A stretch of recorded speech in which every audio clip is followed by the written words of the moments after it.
पहिलं काय असायचे की लोक गावाकडनं शहराकडे जायचे. तो टाइम संपलाय लोकांचा. लोक गावाकडे यायला लागले. गावाकडचे फील्ड आता सर्वसाधारण जर आपण तसं बघितलं की कोणाला लग्न करायचं तर मुलाला सगळ्यात अगोदर विचारतात तुला शेती किती आहे. जो IT ची नोकरी करतो त्याला शेतीचा आणि IT चा काय संबंध. त्याला शेती का विचारली जाते.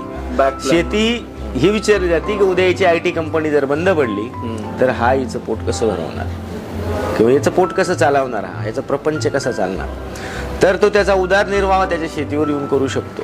म्हणून आज त्याला पहिलं असं काही नसायचं. लोक शेती विकायचे आणि शहरात जायचे, 2 BHKचा फ्लॅट घ्यायचे, आनंदात जीवन जगायचे. पण ह्या कोरोनाने लोकांना असं काही शिकून गेलाय की तुम्ही तुमच्या गावात या, तुम्ही तुमच्या लोकांमध्ये या.